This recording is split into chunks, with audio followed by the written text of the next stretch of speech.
Yes, sir. Yes, sir. We got Mr. Yo. C-Roc in the building. First of all, before we start,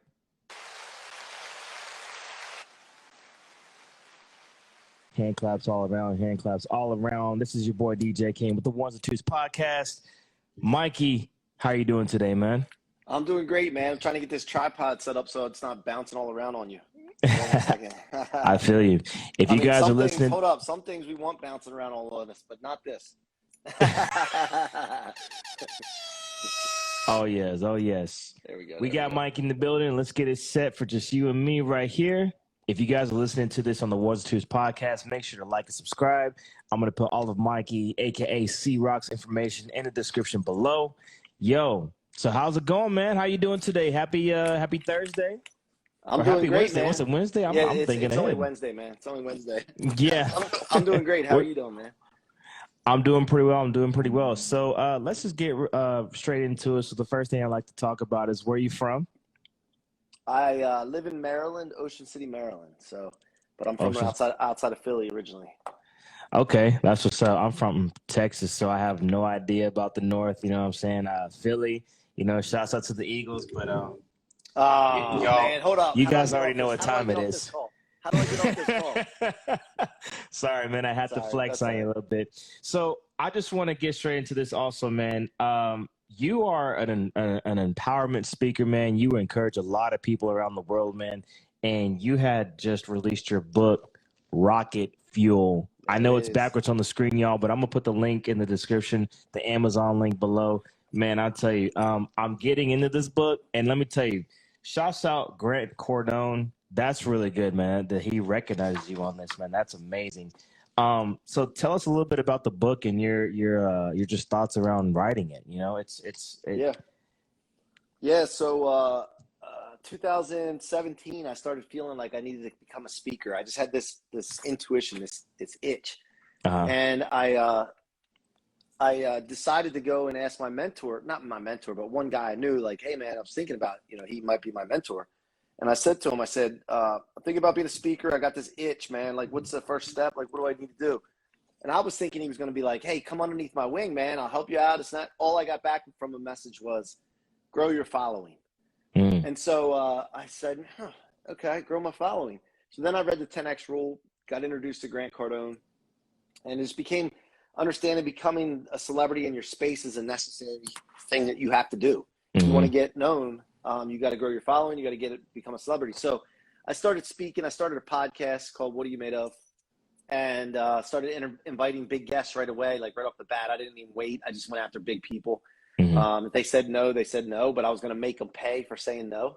If somebody said no to me, I was going to say, like, hey, remember when this show gets really big and you want to be on it? So I just play this mind game with myself, and that's what Rocket Fuel's all about. But throughout my whole life, I grew up around a lot of broken people, broken home, alcoholism, abuse, drug addicts, suicide. And at the end of the day, I just came through all that because I never believed what people were telling themselves. I wouldn't buy the same bullshit that they would be telling themselves of why they were doing this stuff. And so that means that if I wasn't going to buy their stuff, I had, not to buy the story I was telling myself. Right. And so I only wanted to tell myself stories of why I was winning, not why I was failing. So I wrote this book because I found in my life that everything that I would do that would, if I was going through things and things were coming my way as setbacks or screw ups of my own or discouragement from other people, I kept elevating no matter what. And I looked back on my life 3 years ago and said, why is that happening? And what I realized was that I was taking everything that would stop or slow a normal human being down, because I don't think I'm normal, and I would take it and store it in my fuel tank instead of my trunk where most people keep it. Most people keep it in their trunk where it weighs them down. I was putting it in my tank, using it as fuel, converting it, and pushing myself forward to become unstoppable. Yeah. So that's what I wrote the book about. I like that. And you mentioned about Rocket Fuel having a bad stench to it, being nasty, gross, but yet you use that to power your engine to take you off. You know what I mean? And I think that's really cool because it's like, sometimes you have to take those problems, adversity, and flip it into what you really want to accomplish in life. And that's one thing why I have another friend of mine, Enchanted. Shouts out Enchanted if you're listening. But she really put me on to therapy and just thinking about like what you're going through, and try to find ways to build through it. You know what I'm saying? Don't hold in those thoughts. Like you said, the trunk. When you mentioned the trunk, I feel that's like holding in all the problems that you need to deal with, that you need to, you know, put your foot down on, and just leaving them in the trunk, letting them linger on your mind and holding you back when you could be, you know, using them as rocket fuel. So, Yeah. And then to add to that, after I wrote the book, I started to realize that as my engine was refining and I was becoming more of a Lamborghini or Ferrari engine or Pagani engine, whatever car you like, that same car cannot use that same toxic fuel that you talked about. And I didn't write about this in the book because it came to me after I wrote the book. But what Part you do two coming. Once you refine your engine and you get to be, you know, you're working on yourself, personal development, learning, mentorship, whatever, you start to need a different kind of fuel. You need a higher octane fuel. You can't use that same garbage that your old Ford engine used to use, right? You have to use something better. And that better is being able to see into the future, causing and creating a future for yourself with targets, dreams, and goals. And then that stuff starts to pull you faster than the other stuff did. Because look, remember, this is a great analogy.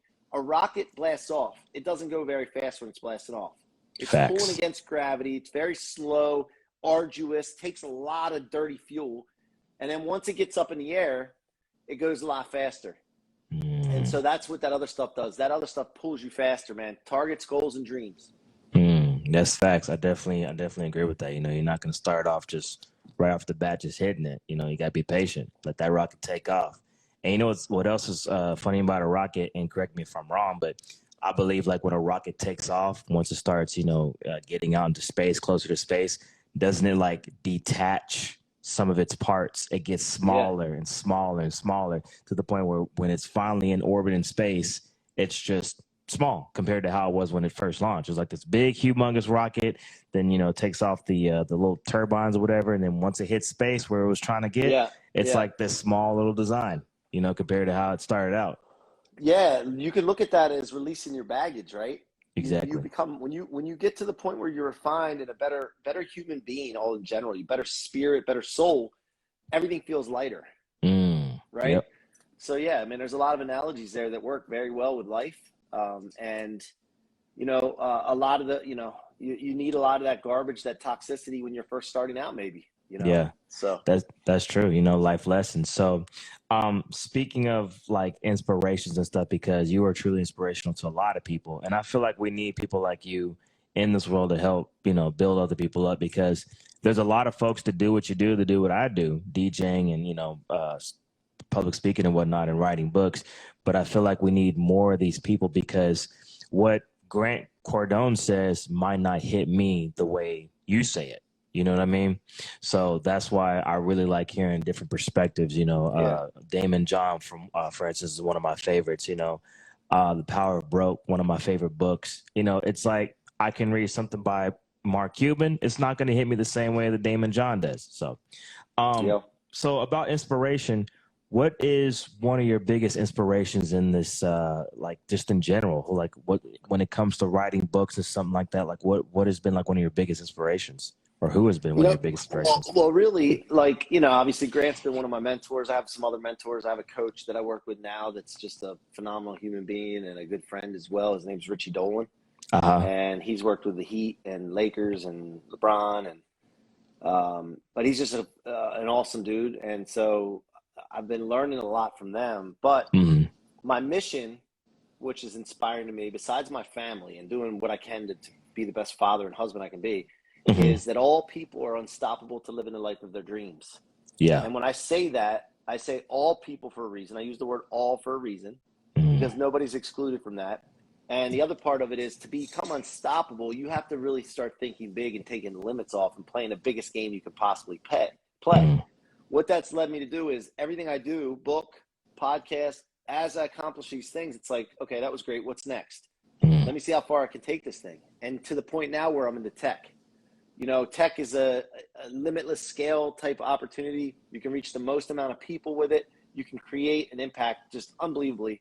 And Blooprinted, as you can see on my shirt here, it's backwards, but that's okay. Blooprinted is the first tech product out of the 10X incubator, which is partnered with Grant Cardone and Jared Yellen. And we're on a mission right now, man, to just absolutely just make huge impact. We got a moonshot of 10,000 tech companies. to build, scale, and sell in the next 10 years. Yeah, I look forward to it. We're going to get into that in a minute. And I like what you brought up about following like dreams or whatnot. So, I'm in the arts. I'm also in tech a little bit as well, but I'm a DJ. I'm in the arts and performance arts.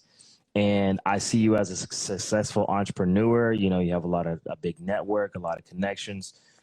When it comes to just, living this life, something that you would say to younger folks trying to get into entrepreneurship, should they follow their passion first, or should they focus on, I guess what some people would say, get the job, get the degree first, and then put the passion on the back burner until you feel like you're ready to tackle that?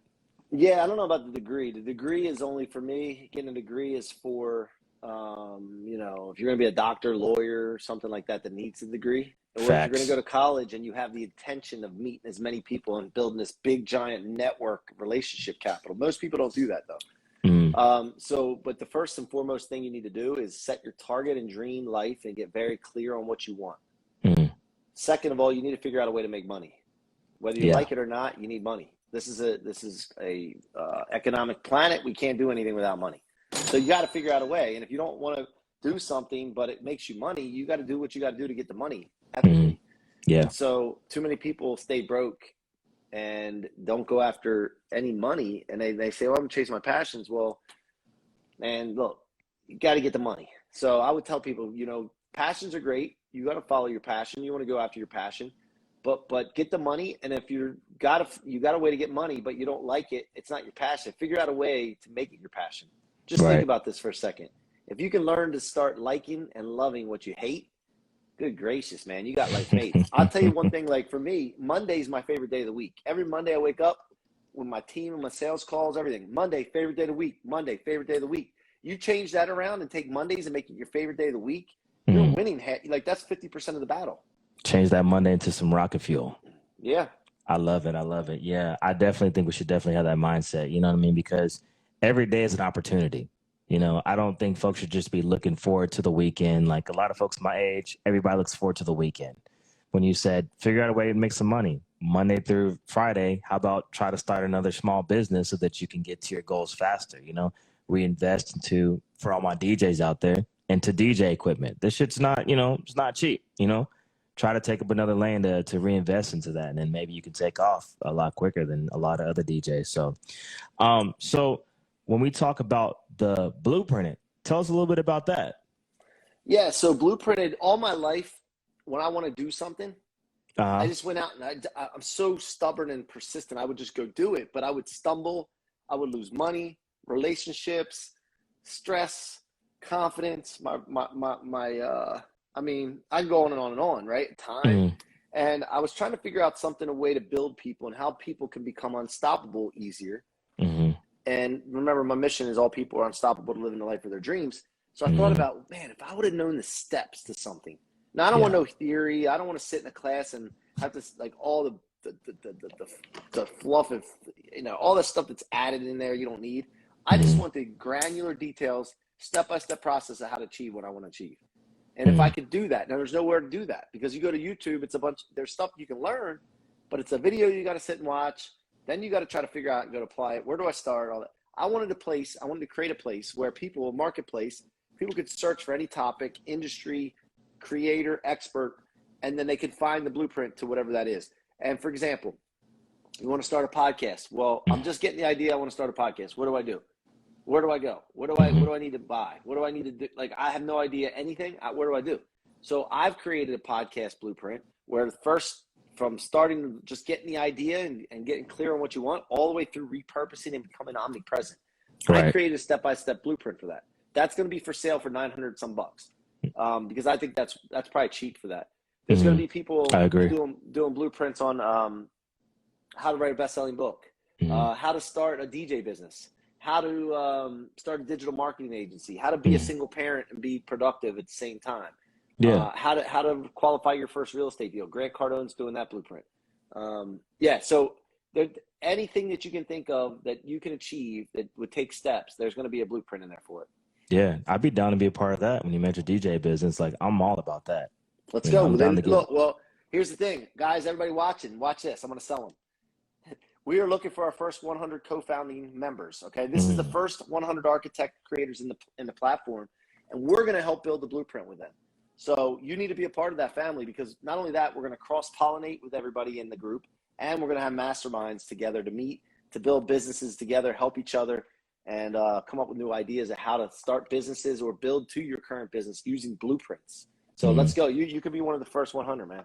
Yeah, especially for being the first DJ, even being on your program. Yo, I'll get you that link.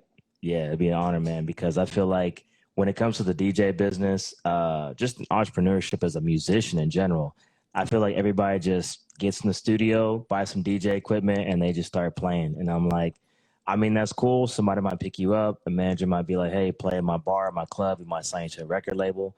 But it's like, develop a blueprint. Like, what happens after you're 30, 40 years old? You see a lot of recording artists who reach late 30s and they can't find work. You know, they went from, a couple million to working at Walmart because they didn't have a blueprint from the start.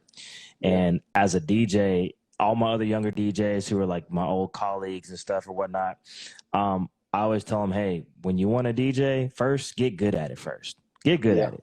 You know what I'm saying? Don't just jump out there and be like, hey, I could just get a gig, just go get the money. No, get good at your craft first, and then know that you can really mix, know your equipment, know how to plug in some adapters, like know your adapters. That's really huge.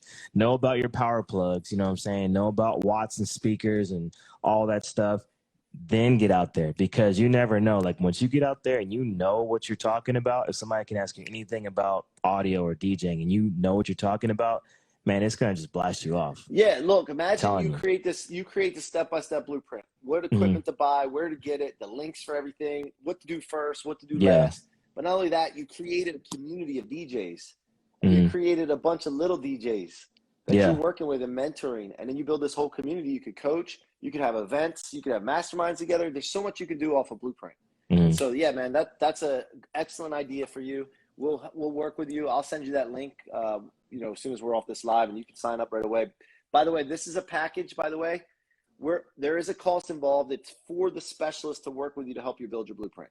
It's half off right now for the first 100. After that, it's twice as much. And I'll send that to you so you can check it out. But if anybody's interested in that, go to blueprinted.com/VIP, blueprinted.com/VIP. And by the way, Blueprinted is spelled BLOO, not UE. Blueprinted. Yes. Yeah. Yes, we like to add some style to it. As you can see, my boy is looking pretty stylish today. I like how you rep your brand from head to toe. I love that. I love that. Yeah, well, I'm not going to wear the Dallas Cowboy hat. That's for sure. Hey, I know how y'all feel about us up there, but hey, look, I'm in Dallas. I got to show a little bit of love because we're doing all right now. Now. Hey, you got to enjoy the time right now, because you know how they fall. They like November, December come around, they're nowhere to be found. Well, when you see this hat off my head, you'll know it's that time. We'll just say that. So a lot of my friends are entrepreneurs, and I just want to touch on this. And this is just a very generic question, but I want to know your input on this. What is an entrepreneur to you? Well, I'm always looking at definitions, man. I don't make up definitions for words. So, when you're looking at the entrepreneur definition, it has to do with taking on more than normal risk in pursuing a business. So, and I encourage everyone, when I'm talking about this kind of stuff, I don't just tell you this. I look the stuff up, and I'm going to give you the exact definition right now, because I encourage everyone to look up definitions. When you're reading a book, by the way, or if you're listening to a podcast or anything, and you come across a word you don't understand, or you don't know the definition of, or you don't know the context of, you need to stop. Because what happens is, and I've been through this many times, you won't remember anything you read after or heard after that one thing that you didn't understand. Exactly. Your mind shuts off. So entrepreneur is a person who organizes and operates a business or businesses taking on greater than normal financial risks in order to do so. There you go. Yeah. I'll go with that one. You're going to go with that one. Yeah, because I've heard so many people give me their different definitions of it, and I'm just like, there's got to be one definite definition, because people try to add like their fluff and color to it, but like you said, just get the basics of it, learn that first, and move forward. In your book, you also mentioned about one of your mentors helping you with a brain dump. And I kind of feel like I relate to that, like a brain dump, like you just have like so many ideas just to dump out and you can't organize them. So how did how did they help you with your brain dump? I think you're referring to Carolyn, who helped me write my book. She was the promotion for the book. Right. Yeah, so I didn't know how to write a book. I mean, I could figure it out, I guess, write it, but the best way. And she said, look, first thing we do is we just dump everything. We just do a brain dump into a document. It doesn't have to be in any order, no structure or anything. Just put it in there. You get it out, and then we'll take things and move things and delete things and add things and all that. So I think it's good a lot of times when you're feeling something like you're a little off, or you're feeling anxiety a little bit, or something's bothering you, you're not sure what it is to take some time to either podcast and record yourself. You don't have to put it out or anything, but just record yourself or jot everything down out of your mind and get clear on it and find out. Look, there's a saying that I think figuring out what the exact problem is half the way to solve it. Yeah. Figuring out exactly what it is, that's halfway to get into it. Okay. Yeah. Yeah, you can't solve a problem without knowing exactly what the problem is in the first place, right? I mean, that's obvious facts. Yeah. So I think that's the key. I definitely agree with that. What advice would you give to, because there's a lot of entrepreneurs, like I said earlier, who try to get into the arts in my program. And there's also some of my friends who are into tech. So for somebody trying to dive into entrepreneurship, and they're doing pretty well, like you said in your book, you didn't get your first customer to about a year. It's been years since you get your first payment from your business. So what word of advice would you give to somebody who is in that entrepreneurship game? They had their blueprint, they had their plan, but they're just not seeing results, I guess, as quick as they wanted to. Like what bit of advice would you tell them? Well, you should never get results as fast as you want to, because it means you're not pushing hard enough. So I like to be impatient. I like it because I have high expectations, and it gets me going faster and getting results faster. So the other thing is, a lot of people aren't getting results because they're afraid to ask for money from people. They don't see value in themselves. They have low self-worth, and they also do not prospect and get known, get out of obscurity. And so if people don't know who you are, they're not going to buy anything from you. They're not going to pay attention to you. And until you're absolutely obsessive with your promotion and getting out of obscurity, telling people who you are, what you do, and making sure they don't forget about you, you're not. And that's what most people do. They look at the results and are like, I'm not getting any results. Maybe I should throw in the towel. But they're really not going hard enough. Yeah. They're not getting out of there. They're not, and maybe they're marketing to the wrong people. There's a lot of things that could be the case, but look, I put a lot of free content out, tons of free content out. And I see that. For it, right? I actually even pay for that stuff. So it's costing me money. Yeah. It's basically reinvesting in myself. But what happened is, since I've been doing that, I've been able to start a tech company. I've been able to partner with some of the people that would probably have never paid attention to me before. Grant Cardone partnered with me in a tech company. I mean, that stuff wouldn't happen if I wasn't investing in myself and showing that I'm committed.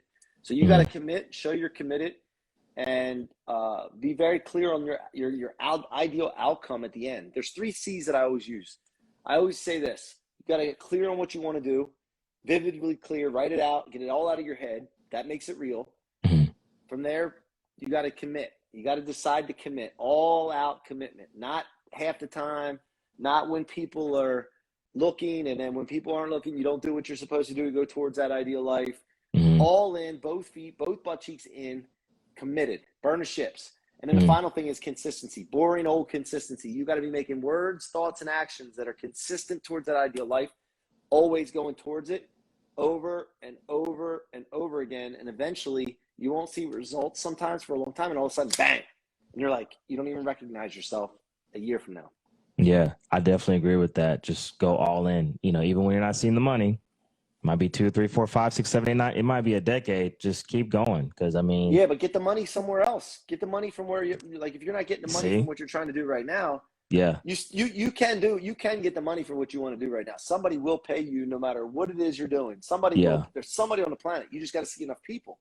Yeah. Then there's other things that the first person you talk to will pay you for, because it's something that everybody needs. Yeah. So it's just a matter of what you're selling, product, service that you're selling, who needs it.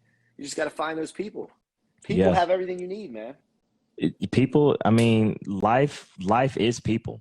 Generally, you know what I'm saying? Like I hate it when I hear other artists and other business people say that, oh, I did it on my own. I did it all by myself. Well, maybe you developed your own blueprint, but you still need, people to help you build the building from your blueprint. It's not, you really didn't do it all by yourself. You had help. Yep. We helped each other. It's a team effort. And I tell you, that's one thing I had to learn coming into entrepreneurship and being a DJ is that I can't do this on my own. I have to really trust my manager, my booking agents. I have to trust my friends and get advice. I have to trust my team that helps me set up equipment. It's like I have to do this as a team. There's no way I'm doing this by myself. Yep. No. If there was, I don't know, maybe I'd be Iron Man just selling the energy from my chest. I don't know. There's no way you can do it on your own. But so you've been in business for a long time. You've been empowering a lot of people for a good while, man. And we want to thank you for that. But tell us, as of right now, up to now, what has been like the highest moment in your career?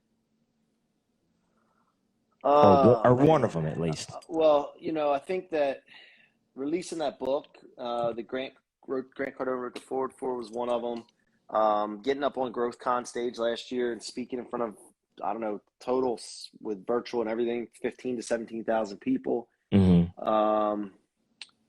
Partnering with Grant and Jared Yellen and the tech company, getting 10X Incubator started with them. I mean, there's a lot, man. There's a lot, but I feel like I'm just getting started. I'm like, what's next? I'm on to the next thing. Like, I want to see how far we can take this thing. I feel like we're unstoppable to doing whatever we want to do. It's just a matter of time. So yeah, but yeah, a lot of things, dude. A lot of things. I definitely feel you. And you said you want to see how far you can take it. So when it comes to tech, the hot thing that happened was, I guess, Bitcoin and all that stuff. People were investing into that. So you've heard of NFTs, I'm pretty sure. Yeah. What are your thoughts about that? Is that going to be like the new hot thing right now, or what? What do you think? Well, first of all, Bitcoin hit a new all-time high today. I don't know if you're looking at that, but it's at 66,479 right now, and it's never been that high before. It actually almost got to 67,000 today. So the crypto's on a good run. That's because they're printing money like it's nothing. Mm-hmm. And when they print money, the dollar's worth less. So everything that is like compared to the dollar is going to go up. So exactly. Yeah, I mean, NFTs are big. I mean, it's something that a lot of people are paying attention to. There's people that are old heads like myself that it's going to take a little while to get used to it and understand exactly what they are. I've done some research and paid attention to it now. I haven't gotten into any of them. But yeah, I mean, it's going to be as good as it until the next thing comes along. Yeah, NFTs are very interesting. Like I read an article where somebody's selling the very first tweet for, I think it's like $9 million. You can own the very first tweet as a PDF file. So as long as people care about that and want to own that, then it's exactly valuable. But as soon as somebody's like, what the heck am I going to do with that thing? Then the value will go away. Yeah, so you have to keep that platform hot, just like Doggy Coin. Yeah. I think people are just trying to find places to put their cash because cash value is dropping so substantially with inflation. And so they're looking for assets that aren't actually dollar bills to put their stuff in, and then they can, store it and keep the value somehow of that, money. Yeah, I definitely agree. So we talked about high moments, and you have a lot more coming, and we're very proud of you. We look forward to your other high moments and more books, as we just got a sneak peek that there might be a part 2 coming from Rocket Fuel. I don't know. Maybe. We'll see. Maybe. I'm not out of the hangover of publishing a book yet. I'm still I don't feel like writing. Yo, that is so cool to write a book. Like, that's awesome, man. And especially a book that's actually worth something, that has value, that can provide value to anybody that reads it. If you guys are listening to this podcast right now, make sure to check out Rocket Fuel by C-Roc. I'm going to put all the information in the description below, the Amazon link, the link to Blooprinted, everything you need to know about Mr. C-Roc. Because I cannot pronounce your last name. If you could pronounce it for me. Ciorrocco. Yes, we got it. Ciorrocco. Ciorrocco. For all my nighttime goers, you know kind of what that sounds like. But we're not going to get into that because I don't really drink clear. Did he try to steal my name, man? I got to have a talk, man. Yeah, we got to have a little talk. Maybe get him on the Blueprint. Maybe he can be one of your first 100. Who knows? We'll be working on that. So lots of high moments, but tell us about a low moment that you overcame to, get to where you are today. Yeah, I got to probably take you all the way back to when I was about 10 or 11 years old, you know, I came from a broken home. I don't remember my parents together. And, you know, I was living with my dad for 3 years, from 8 to 11. My mom was moving on to her third marriage. I didn't want to move into another man's house, learn another man's rules. Well, we moved in with my dad and his new wife, which is great at first, but then it became an abusive situation. There was some problems going on with my mom, my stepmom, my dad, like all kinds of stuff above us kids, and it would pour down on us. And it was not a good experience. And I didn't want to tell anybody what was going on because I just wasn't sure that it wasn't normal. I thought it was ordinary. And also I thought I didn't want to, it's a weird thing when you're in an abusive situation, you get concerned about the abuser. Like, you're like, what's going to happen to them if I say something? And will anybody believe me? And so she was very verbally abusive, psychologically abusive. And I used to sleep with my baseball bat when I was 9 years old because of the things I was seeing and hearing. And so when I told my mom about this, she filed court papers to get me out of there. And when my dad got those court papers, you know, my dad was my hero. He had a masonry business, laid brick and block, poured concrete, big forearms and rough hands, like a hard ass worker. Right. And he used to carry this wad of $100 bills around with him. And I used to think that was the coolest thing. And he was my hero. But when he got these papers, and I came home from school one day, he was telling me what it said. And he's like, you know, dude, it says you want to move in with your mom. Like, I don't understand that. She doesn't have any money. She's got men coming in and out of the house. Right. Like, why would you want to do that? You got everything you need here. And I said, I'm not discussing this. I made my mind up. You know, I'm sticking to my guns like my mom told me to. She said, stick to your guns when you believe in something. So he said, okay. So he takes that wad of $100 bills out, peeled one off, crumpled it up, and threw it at me and said, here, you're going to need this then when you're living on the streets with your mother one day. And that's an experience I dealt with as a kid, and I burned off of that. Like, I used that as fuel for so long, subconsciously, because at that moment I really lit up, and I was like, dude, I'm not going to need that money. I'll show you, like that kind of attitude, right? Yeah. I'm a stubborn kind of guy, man. And so for my whole life, 30 some years, I drove off of that, man. It made me where I am today. I don't use it as much anymore because I'm, like I said, my engine's more refined, and I'm using things in the future to pull me forward. But that's probably the first thing I can remember. Man, that is deep, man. And you know what? I look at you today and I'm like, man, you definitely came a long way. And I love how your path is encouraging other people too. Like, that is your career, is to bring other people up, to help people develop blueprints to help others. And I'm telling you, man, that's a hell of a career, man. We want to thank you, man, doing everything, man, in this Rocket Fuel book. I'm definitely going to finish this up. I have a lot of books to cover. This is definitely going to be my top 5 of the month. And if you guys haven't gotten the book Rocket Fuel, make sure to check it out. Again, the link is going to be in the description below. If you're listening to this on any other podcast platform we are on, make sure to like and subscribe and follow my boy, Mikey Ciorrocco. Before you go, I got a question. We talked about maybe there might be a part 2. You know, you're still enjoying part 1 right now, but there might be a part 2. Blooprinted is coming out. What else do you have coming out? Well, look, the 10X Incubator is an awesome place if people have a tech idea and have nowhere to take it. They don't know where to go. Like, there's so many ideas that go to the grave because people get an idea, especially non-tech entrepreneurs, and they have no idea what to do with it. They have no idea, and they're like, it would be good. And then they see somebody puts this product out, and they're like, I had that idea. If you have an idea, don't let it go to the grave. Come to me, DM me, you have a tech idea, and I'll teach you how to come up and refine that, validate it. Yeah. And then we'll if it makes sense, we'll co-found with you at the 10X Incubator and get things rolling for you and really scale and change your life. We're changing lives, Kane. We're changing lives. I mean, that's what it's all about. Yeah, I definitely agree, man. And I feel like you only have one life to live. If you want to take off and get into orbit, start now. You know, now. Yeah. You know what I'm saying? And look, I know you got some tech connections, but you know, like if you got a tech idea too, man, and you want to get involved with us and Grant Cardone, man, like just let us know because he's got the mouth for it, like get the word out for us, and that's what we're working with Grant for because he's a master promoter. Right. And I definitely got the connect now, and I'm pretty sure if you guys are watching now, you can connect with Mikey too. We're looking to move people forward. You know, that's what it's all about, and I definitely respect it.